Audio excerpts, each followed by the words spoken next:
Muy buenos días. Qué bueno poder hoy compartir la palabra y también compartir en el servicio y poder compartir la Santa Cena, ¿no? Creo que es algo que extrañamos bastante en el tiempo de pandemia, ¿no?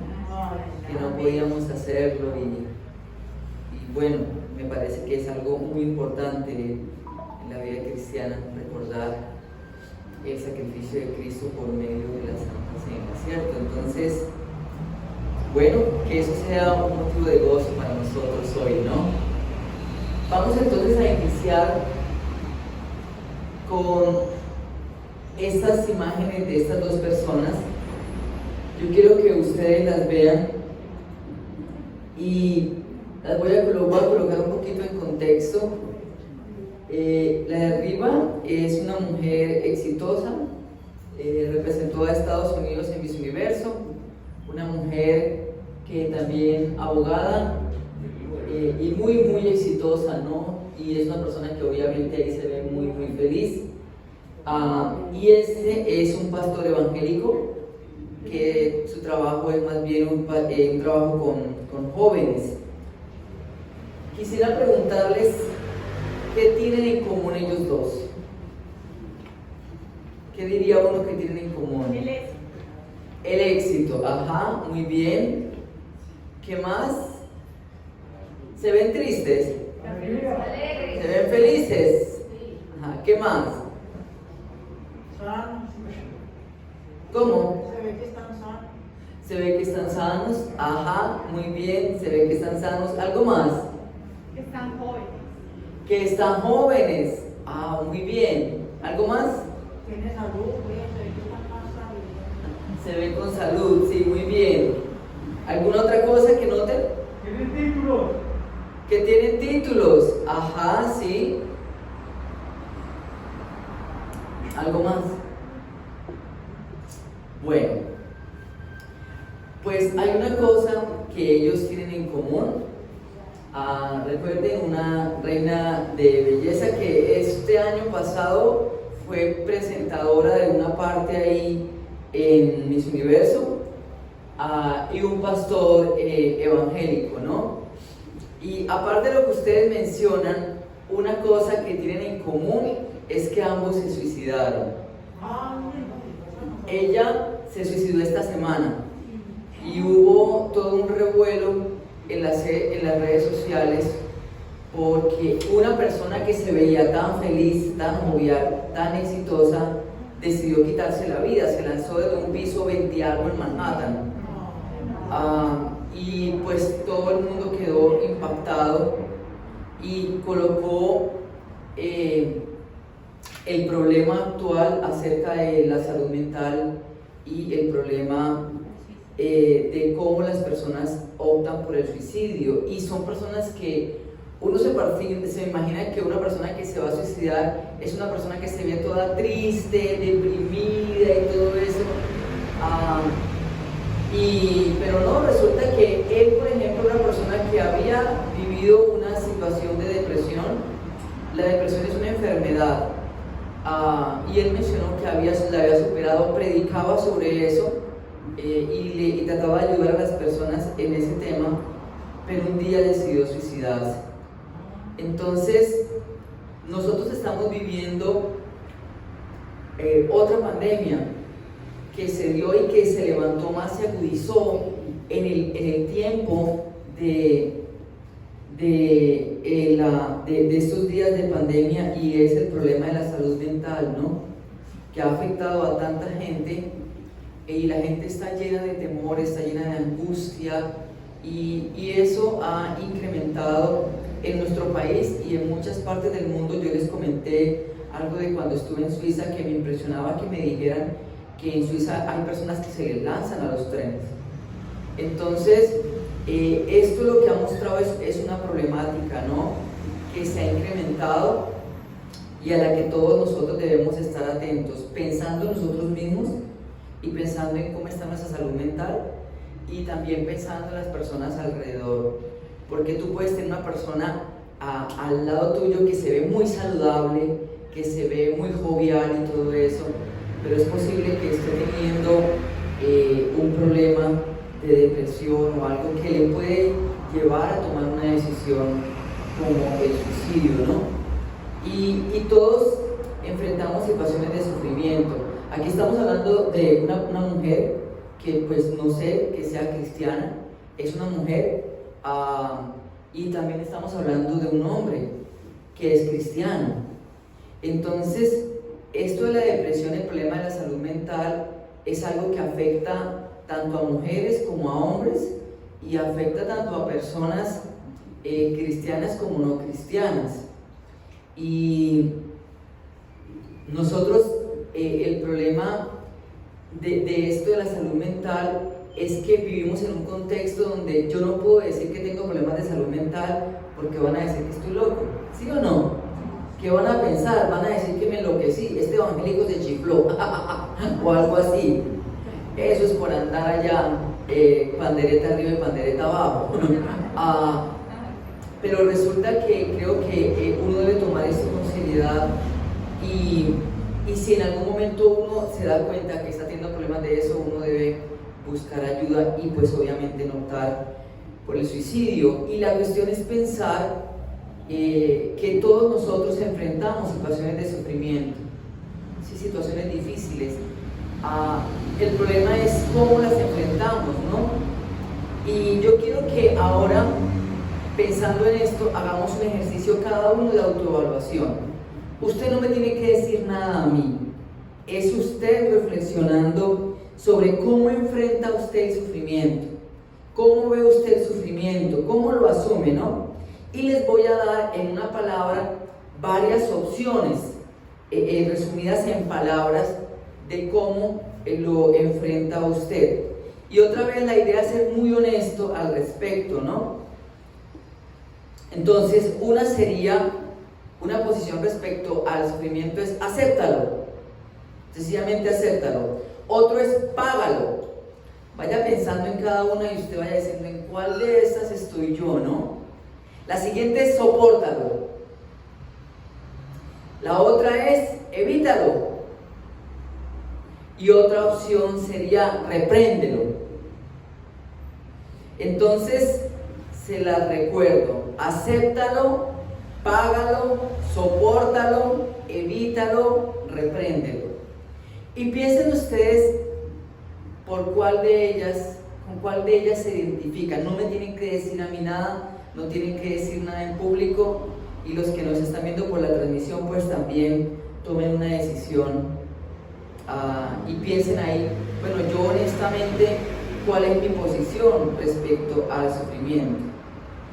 Pero obviamente para nosotros como cristianos el parámetro de cómo asumimos el sufrimiento y cómo lo entendemos pues es la Escritura. Es la Biblia la que nos dice cómo es que lo asumimos, cómo es que lo enfrentamos. Entonces quiero ir a un texto, Santiago capítulo 1 versículos 2 al 11, para responder un poco acerca de cómo es que enfrentamos el sufrimiento y básicamente qué es lo que nosotros necesitamos en los momentos de sufrimiento. Entonces los invito a Santiago capítulo 1 versículos 2 al 11.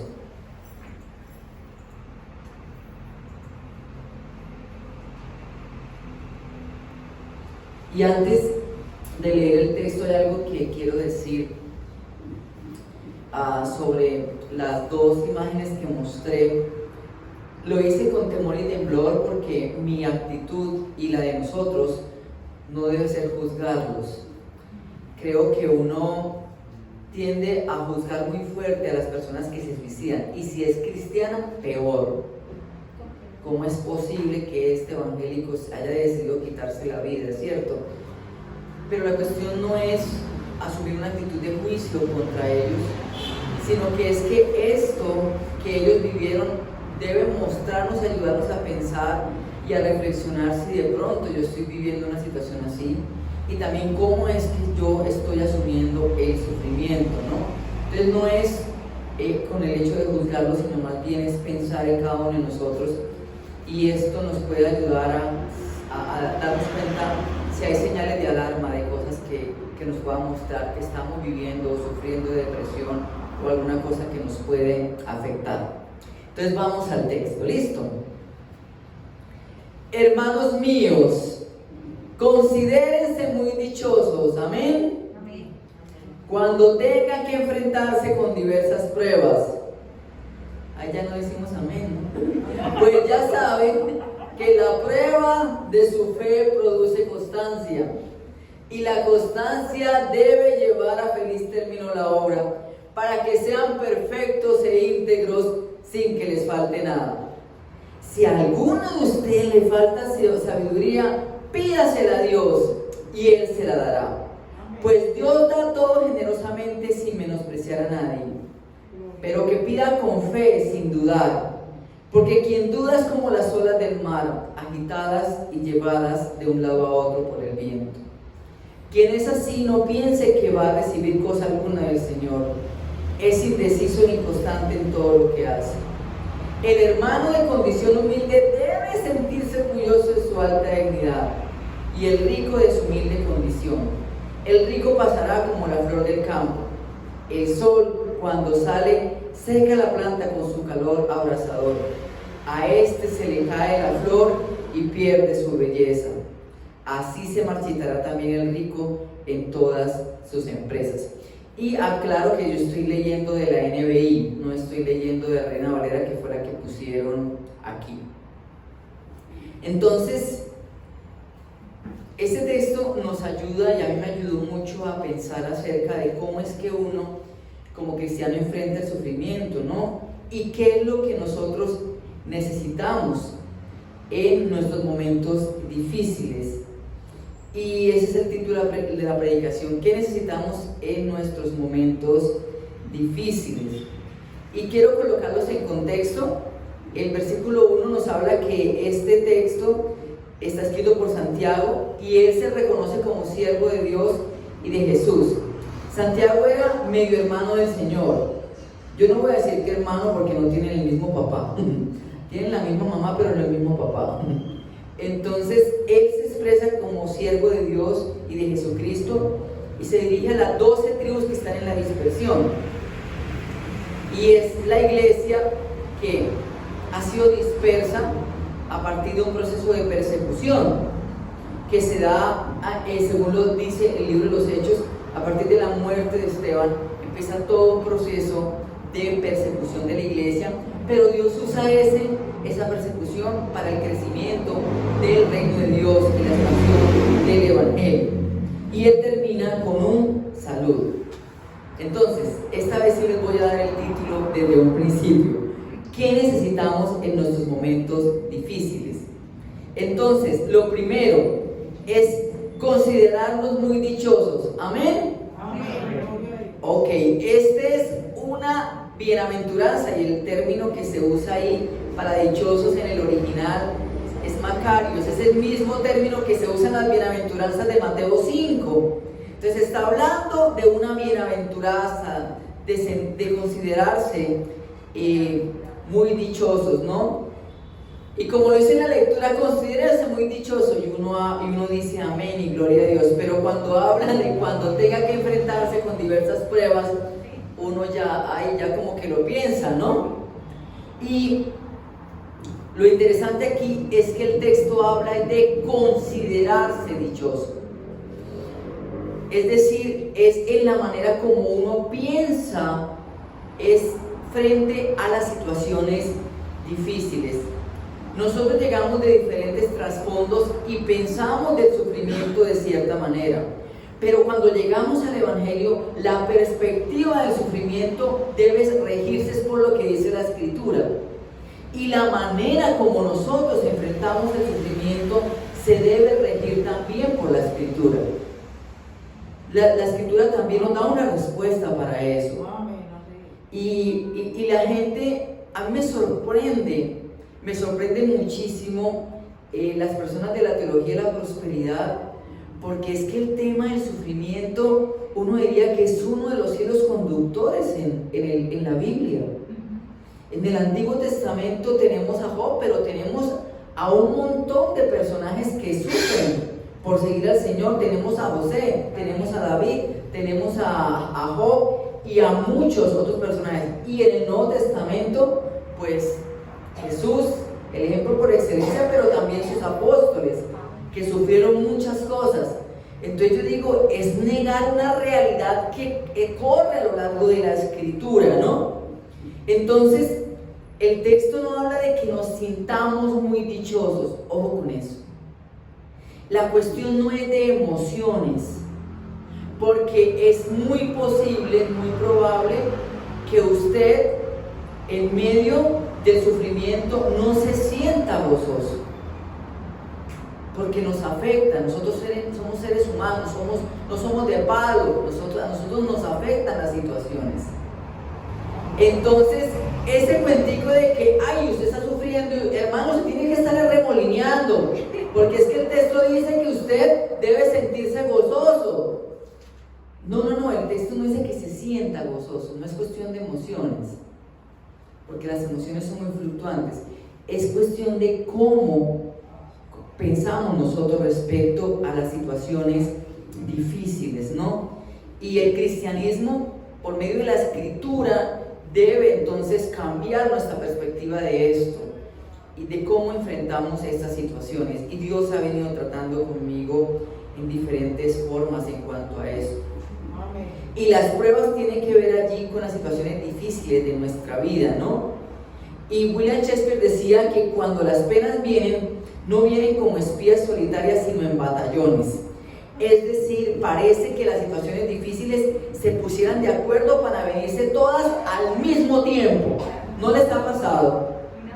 Que uno dice una tras otra, vino esto y ahora esto y esto, y uno, bueno, entonces es como si hubieran dicho, venga, reunámonos, y entonces al mismo tiempo le vamos a caer a este cristiano.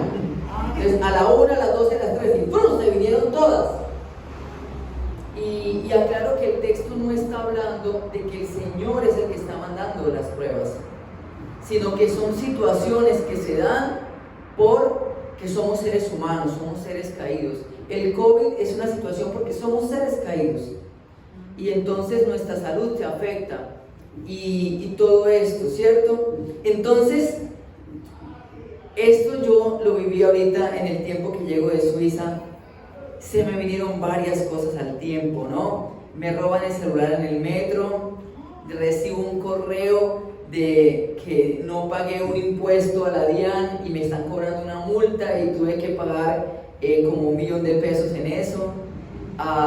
Viene luego la noticia de que mi mamá va a ser posiblemente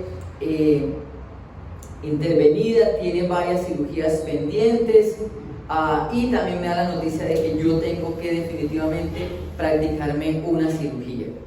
Entonces como que yo dije, uy, pero se me vino todo el tiempo, como que todo en el mismo momento.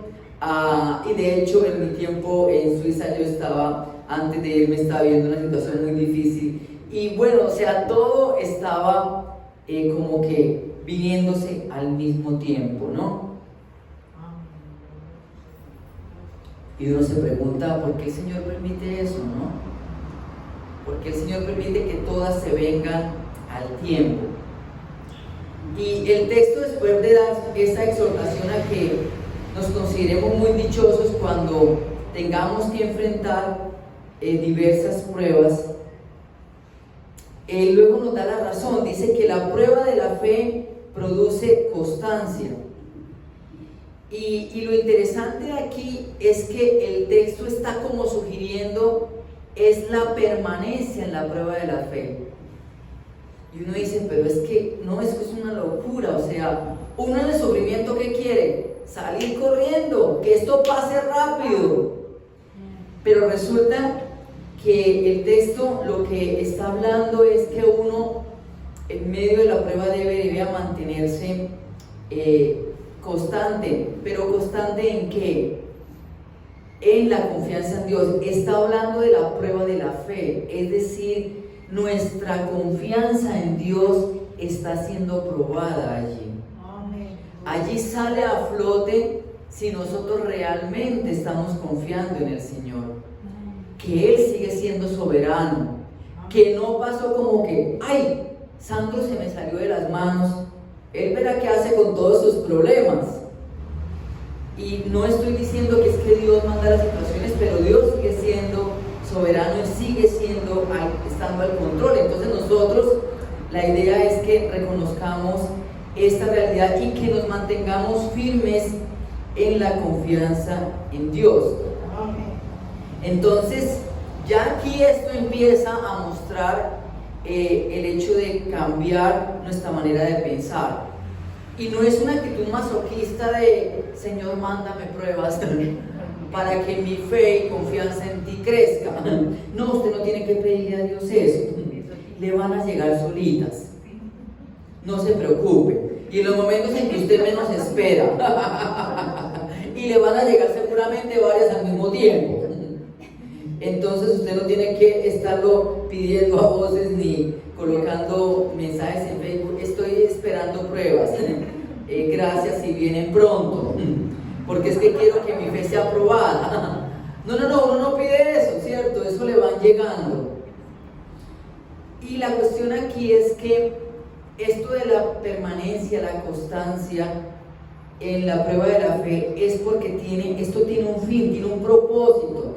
El texto dice, para que sean perfectos e íntegros sin que nos falte nada. Entonces, aquí el texto nos está hablando que en la vida cristiana Dios no permitirá que no nos falte ningún bien material. Él proveerá todo lo que necesitemos en medio de la prueba. ¿Amén? No, el texto no está hablando de eso. Dios es fiel y Dios nos da y nos provee todo lo que necesitamos. Pero el texto aquí no está hablando de eso. Otros textos de la Escritura sí, pero este no está hablando de eso. El texto dice para que sean perfectos e íntegros, para que sean sin que les falte nada. El texto está haciendo énfasis en el ser. Nosotros vivimos en una sociedad que nos está hablando todo el tiempo del tener. Usted lo que necesita es tener, o usted lo que necesita es hacer. Pero aquí el texto nos está hablando de que el propósito de la constancia en medio de la prueba de la fe es que seamos perfectos e íntegros, sin que nos falte nada. Y aquí la integridad está hablando de lo que es completo. La perfección es el hecho de ser completos, sin que nos falte nada para ser completos. ¿Me estoy comunicando? Esta persona tuvo un accidente terrible y milagrosamente salió íntegro, salió completico, no se le cayó ni una pestaña. A eso es lo que se refiere, para que sean perfectos e íntegros. Y nosotros, hay todo un mensaje de integridad con el que yo tengo muchas dificultades. Y en el liderazgo le hablan a uno mucho de integridad, y tiene que ver como usted para ser íntegro tiene que ser así, Pero aquí lo que el texto está hablando es que para ser perfectos e íntegros es para ser como Cristo. Amén. Para nosotros, el modelo de integridad es Cristo. Y por eso la constancia en la prueba de la fe tiene un fin, y es que nosotros podamos llegar a ser cada vez más como Cristo. Amén. Amén. Perfecto desde el punto de vista de que nuestra meta es llegar a ser como Cristo. Es en ese sentido.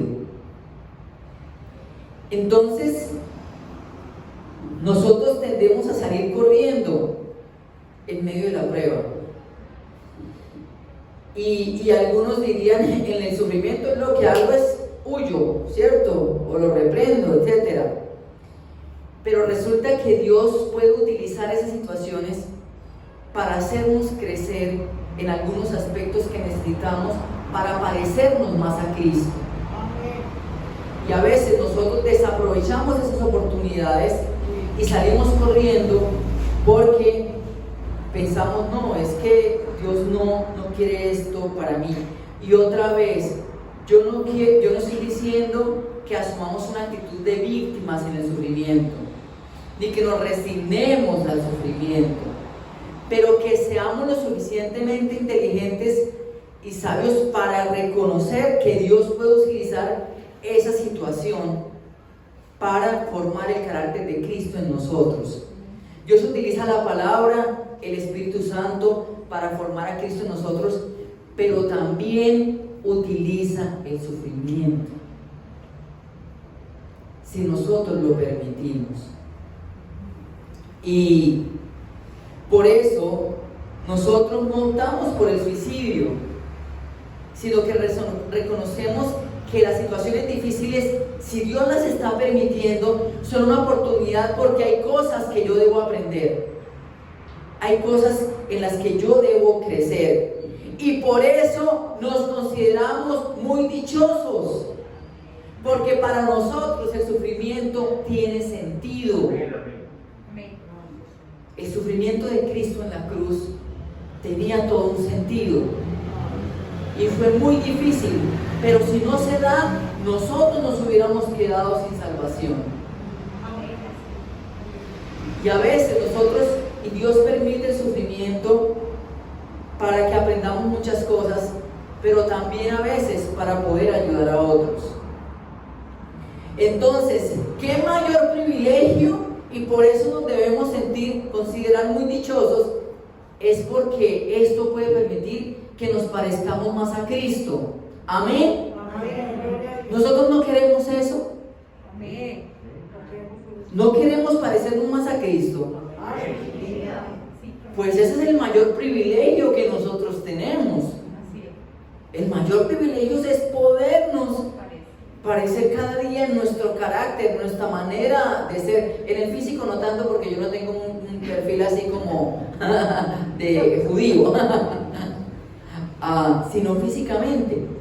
No físicamente, sino en el carácter, que nosotros nos podamos parecer cada vez más a Cristo. Y a veces nosotros no entendemos que Dios puede usar situaciones difíciles para luego ayudar a otros. Y yo hablaba sobre una situación con un estudiante que él está pasando. A él le dio burnout. Burnout es que la persona se funde, se quema. Es algo más que la fatiga crónica. Y él está siendo acompañado en este momento por un profesor del seminario que le dio burnout. Pero él ya vivió la experiencia y es una cosa terrible, porque el sistema inmune queda muy débil, muchas neuronas se queman y la persona ya no puede rendir igual, y muchos tienen que ser medicados toda su vida. Y él decía, a mí me están viendo psicólogos, me decía estudiantes, psiquiatras, pero ha sido clave este profesor de la institución. Y este profesor sabe que fue muy doloroso que él se hubiera quemado, que le hubiera dado burnout, pero Dios está usando eso para ayudar a otros. Y a veces nosotros le queremos subir, pero a veces Dios permite que nosotros suframos y veamos situaciones muy difíciles, pero es porque más adelante posiblemente nosotros vamos a ayudar a otros. Pero nuestra naturaleza pecaminosa nos hace pensar es en nosotros, ¿cierto? Yo no debo sufrir porque debo pensar solamente en mí. Entonces, recordemos que lo primero que necesitamos en nuestros momentos difíciles es considerarnos muy dichosos, y ya sabemos por qué, ¿no? Amén. Y si yo les preguntara a ustedes qué es lo que más necesitamos nosotros en los momentos difíciles, ¿ustedes qué responderían honestamente?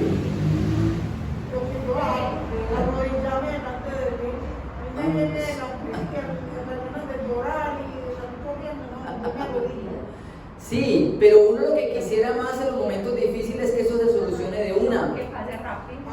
Sí, eso es lo que uno quiere. Y uno se arrodilla y llora, Señor, por favor, que esto pase rápido. Rapidito, solucioname esto rápido. Porque como vivimos en la hora del clic y de lo que todo es así rápido, entonces, Señor, usted también hágame el favor y así como el microondas, bien rapidito. Pero resulta que el texto lo que habla es que lo que más necesitamos es sabiduría. Amén.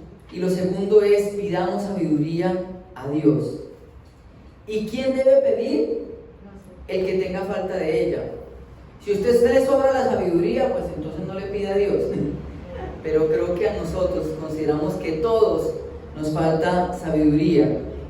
Y no es una sabiduría académica, es una sabiduría divina. Pídasela a Dios. Y una cosa para nosotros evaluar cómo estamos en la confianza en Dios es piense en quién acude usted primero cuando tiene un problema. Sale corriendo al familiar, aquel que tiene plata y le puede ayudar, al que tiene el poder, etcétera, etcétera, a buscar el dinero, esto, o sale corriendo primero a Dios. Eso nos permite a nosotros darnos cuenta a quién estamos acudiendo primero y en quién está puesta nuestra confianza. La sabiduría de la que habla Santiago es una sabiduría divina. Entonces es un don que Dios da en medio de las situaciones difíciles.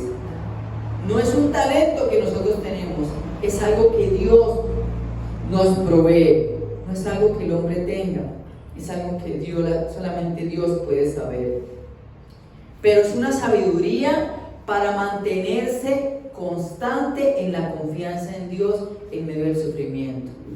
Si hay algo que puede debilitar nuestra fe, es un problema y una situación difícil, ¿o no? Señor, ¿dónde estás tú acá? Señor, antes era fácil porque reprendíamos al diablo y le echamos la culpa al diablo de todo, ¿cierto? Entonces yo reprendo al enemigo en el nombre de Jesús de todo esto. Eso era lo fácil. Pero cuando nosotros entendimos que aún Satanás es siervo de Dios, es decir, que Dios sigue siendo soberano y que Dios sabe lo que estoy pasando y que a pesar de que puedo orar, en algunos casos no lo hace en ese momento. Eso afecta la fe. Es mucho más fácil decir que el diablo es el culpable, porque el diablo es el malo del paseo. Es verdad, es el malo del paseo, no estoy diciendo que sea el bueno. Pero cuando decimos y entendemos que Dios sigue siendo soberano y que Dios tiene todo el poder para cambiar esa situación y a veces no lo hace, hay una crisis de fe. ¿O no? Sí, duele. Eso duele. Yo soy tu hijo. ¿Cómo estás permitiendo cómo tú estás permitiendo que yo sufra, que viva esta situación? Y es que Dios quiere obrar en medio de esa situación. La cuestión no es el problema, hay algo más de fondo en nosotros que Dios quiere tratar. Y si nosotros somos sabios y tenemos la sabiduría del Señor, podemos permitir que Dios haga eso que quiere hacer en nosotros. Entonces, es una sabiduría que nos invita a depender de Él, sabiendo que Dios va a obrar para que esa prueba redunde en que nos parezcamos cada día más a Cristo. Dios en su infinita gracia nos ayuda a sobrellevar las dificultades y lo que es más, ellas sirven para nuestra madurez cristiana. Amén. Amén. Ahora el texto dice, nos da luego las razones para que le pidamos a Dios y dice que Él da abundantemente y sin menospreciar a nadie. Dios es generoso. Amén. ¿O no? Normalmente Dios nos da más de lo que nosotros esperamos. Y en esto de la sabiduría, en eso sí que Él es mucho más generoso. A Él le encanta ser generoso en esto de la sabiduría. A aquel que Él acude o que acude a Él, Señor, dame la sabiduría para enfrentar esta situación. Confiando en ti, les aseguro que Dios va a obrar y va a dar la sabiduría.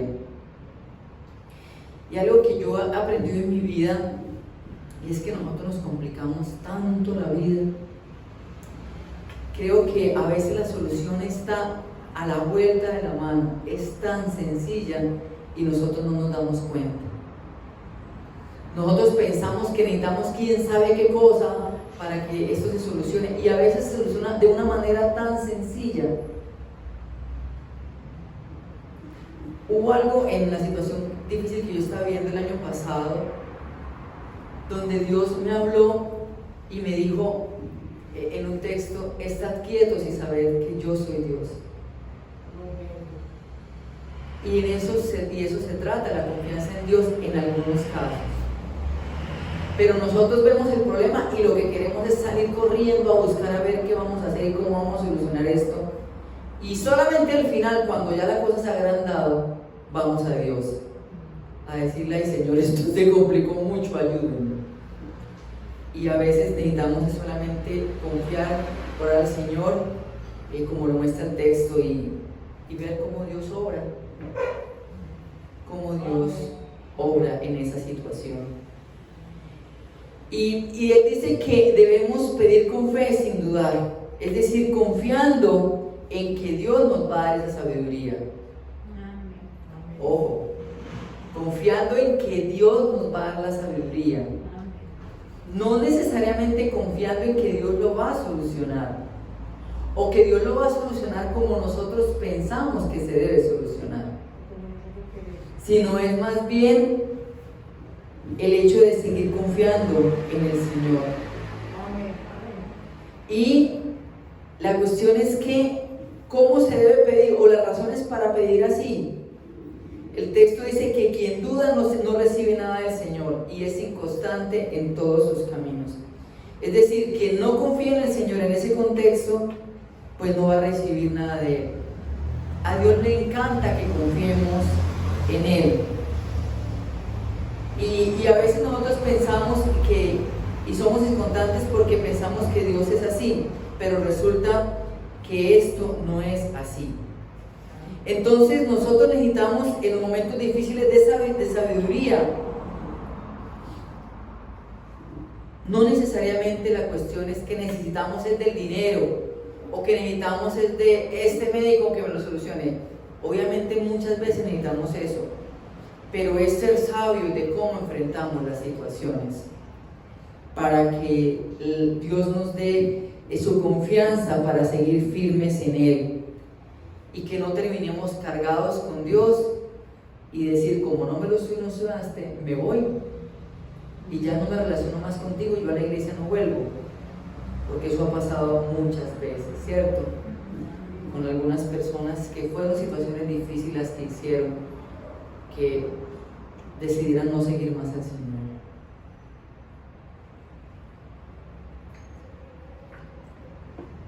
Y algo que Dios me habló por medio de este texto, y es que nosotros debemos reconocer que en algunos casos necesitamos de otros, y la sabiduría también nos puede llevar a reconocer que yo necesito de otro, y ese otro puede ser un psicólogo, ese otro puede ser hasta un psiquiatra, un médico o una persona de la iglesia con la que yo pueda hablar y decirle: hermano, estoy teniendo pensamientos muy terribles, yo estoy viviendo una situación muy difícil y estoy teniendo situaciones muy complejas y teniendo pensamientos que sé que no están bien. En Santiago la fe es comunitaria y nosotros nacimos para ser seres en relación, y la pandemia nos dejó eso clarito. Nosotros necesitamos de otros, y la salud mental fue afectada porque en muchos casos no podíamos comunicarnos con tanta gente como antes, y para mí eso fue durísimo porque yo soy alguien muy relacional. A mí me cuesta mucho estar mucho tiempo solo, no me aguanto. Entonces necesito que otros me ayuden a aguantarme. Entonces, nosotros en algunos casos debemos ser sabios para decir: yo tengo que hablar con el pastor de esto, con una persona sabia, o posiblemente necesito hablar con un psicólogo sobre esto. Pero como tenemos el estigma de que el que va al psicólogo es porque está loco, entonces yo prefiero en muchos casos no hacerlo. Y otra cosa es que en lo que debemos cambiar nuestra manera de pensar es que a Dios no le encantan los supervalientes. Nosotros pensamos que ser maduro en Cristo significa: entre más maduro en Cristo soy, menos necesito de Dios. Yo no molesto a Dios con mis oraciones, Porque es que eso dejemos para los que están empezando en el Evangelio. Pero como ya soy maduro, yo me las sé todas. No, entre más maduro soy, más dependo de Dios. Y eso lo aprendo orando, eso lo expreso orando y en todo el tiempo diciéndole: Señor, ayúdame. Desafortunadamente uno como líder que lleva mucho tiempo tiende a decir: yo ya me las sé todas. Entonces oro menos. Si uno mira a Jesús, uno siempre nota que Jesús, todo su ministerio, tenía el hábito de estar orando continuamente, y se fue al monte como solía hacerlo. Era un hábito. Y uno pensaría, recuerden el tiempo de silencio en la vida de Jesús en los evangelios, de los 12 a los 30 años, el texto no nos dice nada.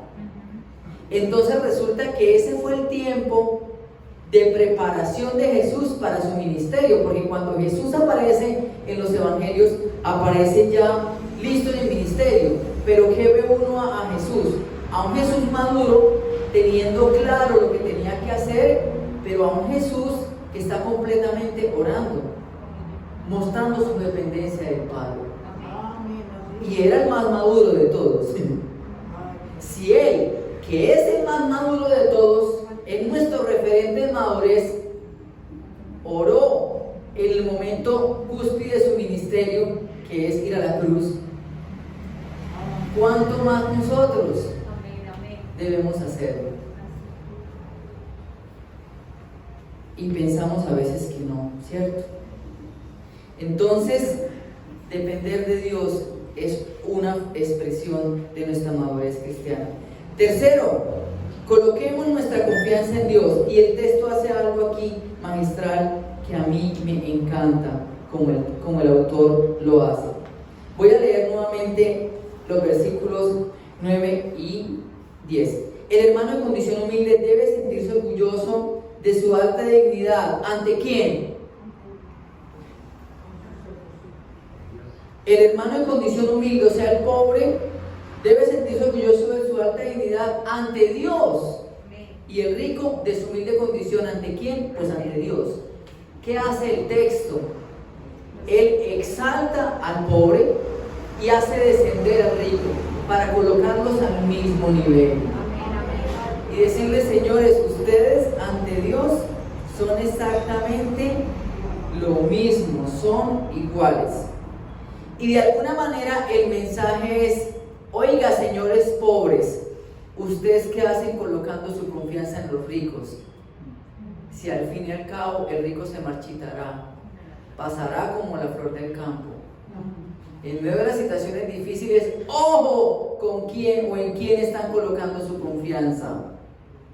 Tengan mucho cuidado con eso, porque su confianza debe estar puesta en Dios. Amén. Y es algo que nosotros debemos tener completamente claro. Y las pruebas, en muchos casos, lo que evidencian es eso: en quién está puesta nuestra confianza. ¿En mi trabajo? ¿En mi familia? ¿O en Dios? ¿O en mí mismo? Y no en Dios. Nuestra confianza como cristianos está puesta completamente en Dios. Y por eso Dios a veces hace cosas complejas, porque a veces colocamos cosas por encima de Él y que le quitan el primer lugar. Quiero decir algo de manera muy breve, y no estoy hablando y diciendo de que vamos a votar por este u otro candidato, pero estamos a miras de elecciones. Y nosotros criticamos mucho a los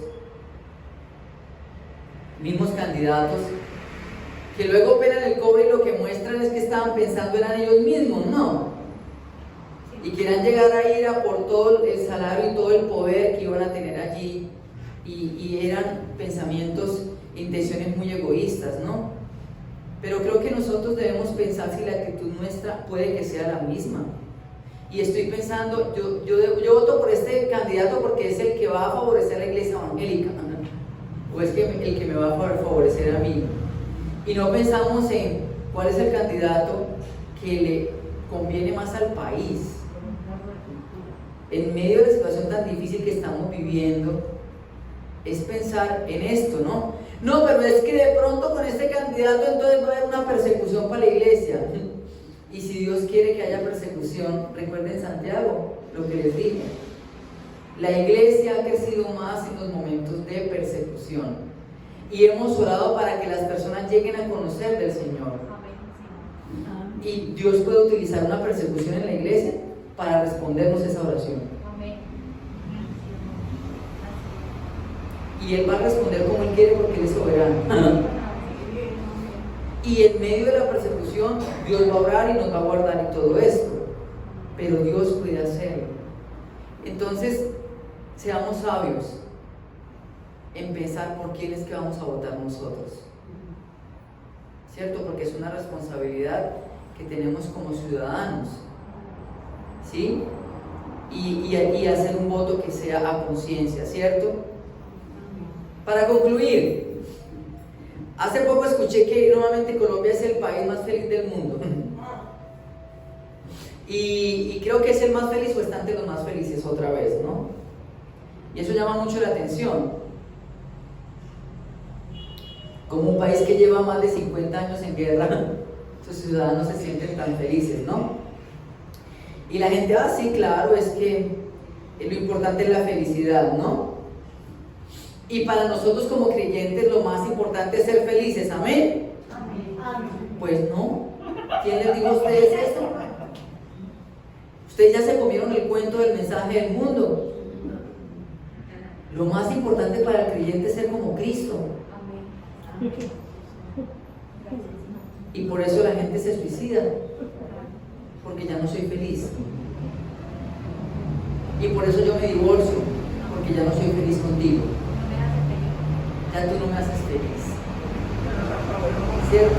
Entonces, recordemos que lo más importante es que seamos como Cristo. Entonces ese cuentico de que nosotros nacimos es para ser felices, eso no sirve de nada. El foco debe estar en ser como Cristo. Y nuestra felicidad debe ser como Él y glorificar a Dios. Eso debe ser lo que nos pone a remolinear. ¡Aleluya! Volvemos a la pregunta inicial y yo les dije que recordaran esa palabrita que usted tenía, ¿no? Al principio. Entonces usted, si dijo acéptalo, se está yendo por el concepto budista del sufrimiento y es como de resignación, ¿no? Recuerden la palabra, yo les dije escogieran una palabra. Si usted dijo págalo, pues usted está con los del karma. Usted está pagando algo malo en su vida cristiana. Y nosotros muchas veces juzgamos a la gente cristiana. Uy, este hermanito, todo eso malo que le está pasando, ¿quién sabe qué pecado tiene? ¿Qué hizo? ¿Cierto? ¿Quién sabe qué pecado oculto tendrá por ahí? Porque mire cómo le está yendo de mal. ¿Sí o no? Tiene que ver un poquito como con eso. Ese quién sabe qué está pagando, qué pecado está pagando. Eso es el karma, eso no es cristianismo. Sopórtalo. Ese es el del fatalismo. No hay escapatoria. Y muchas veces lleva a la victimización. Evítalo. Secularismo, ¿no? Teología de la prosperidad. Yo no nací para sufrir. Recuerden la señora esa paisa que se aplicó la eutanasia, que ella, ¿recuerdan? Y lo que ella dijo, sí, creo que es alguien de Envigado. Sí. A ella la entrevistaron y ella le dijo al periodista, usted tiene hijos, usted va a querer que sus hijos sufran. Pues Dios no quiere que yo sufra.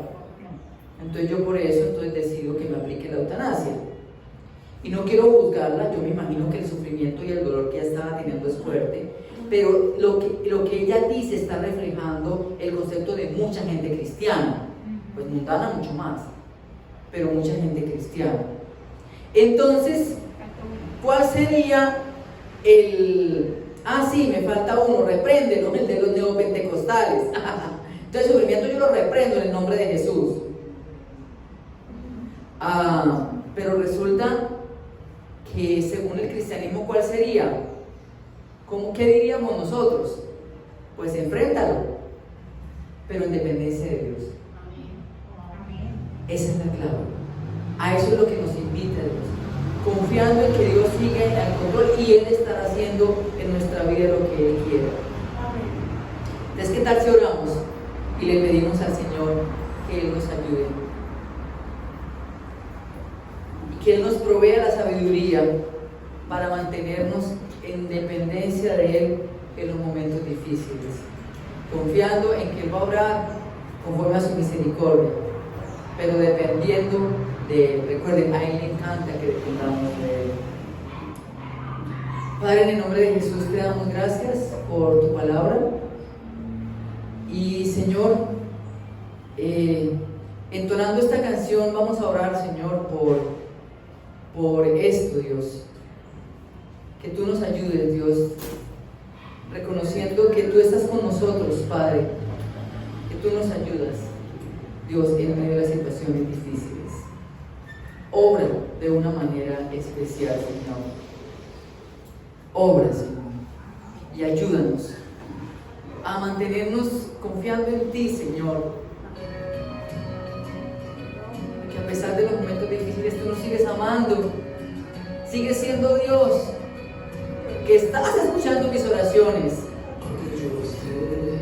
que tú vas a honrar. Gracias, Señor, te exaltamos, te glorificamos, Dios.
Ayúdame a mí y ayuda a mis hermanos, Señor. Obra de una manera especial. Padre, en el nombre de Jesús, obra por eso. En el nombre de Jesús, Señor. Amén.